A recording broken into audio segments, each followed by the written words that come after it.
First of all, I would like to congratulate the 2018 Dallas Cowboys on not just a good season, but a very good season. And I would like to congratulate them on one playoff win that should have been 2 playoff wins. But in the end, my quarterback, Dak Prescott, his extraordinary playmaking, his warrior spirit, his refuse to lose could not quite overcome Jason Garrett and his clear deficiencies as a head coach and the blunders he made twice in the fourth quarter, the second of which involved Leighton Vander Esch. And I'll get to that in just a moment.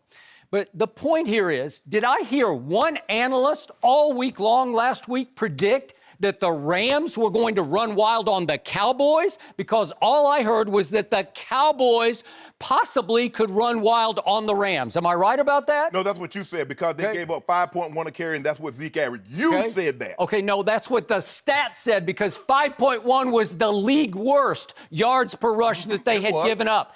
I didn't hear anybody. I did not hear the Hall of Famer Shannon Sharpe, the Hall of Famer Eric Dickerson. Nobody predicted that the Rams would run wild on my team, because you'd be a fool to predict that, because you had just seen what had happened in the previous Saturday night's playoff game. They held the #1 rush attack from Seattle to 73 total yards, 22 in the first half. And you saw what happened on that fateful Thursday night at the end of November at Jerry World when New Orleans was riding high, and they visited with one of the top rushing attacks. And what happened that night to Kamara and Ingram? What happened? Shut them down. 65 total yards happened. So don't tell me that my team doesn't have the talent to stop the run.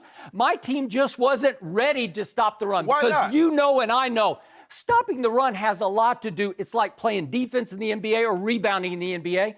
It's a lot to do with your heart, with your desire, with whatever your want to is on that night against that opponent, right? Yes. And for some reason, none of my coaches were able to light a big enough fire under my defense, because it just came out flat. And I've told you all year long, I trust my offense more than my defense, because my defense can lay eggs. What did my defense do 2 years ago in the playoff game against Aaron Rodgers early on? What happened?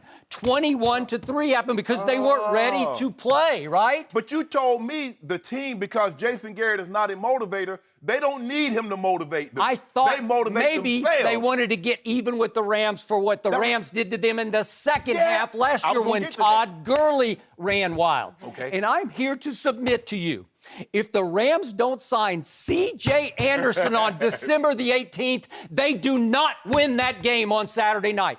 He was the difference, his power blasts up the middle. He looks like he's gained 15 or 20 pounds from what he had in Denver. And it's good weight. It's like fullback weight. I don't know if it's good weight, but if he's gained weight. He's gained weight. But he was just like a bowling ball knocking over unmotivated pins. Am I right? He might be a shorter Mike Tolbert. Yeah, do I? Do I? But he goes for 123 on 23 bursts up the middle, and it changed the whole game. I didn't see it coming, but I should have seen it coming, because he had some big games. Remember, he had a, 172 against Arizona.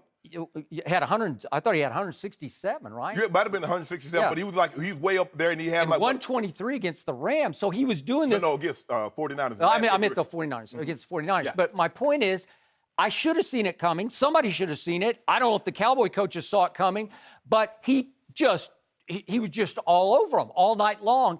And again, I don't think Todd Gurley could have gone for 273 by himself. No. He hasn't played in a month. Right. So on stamina alone, he just would have run out of gas. And let alone, I don't think his knee's 1,000% right. Okay. It's not.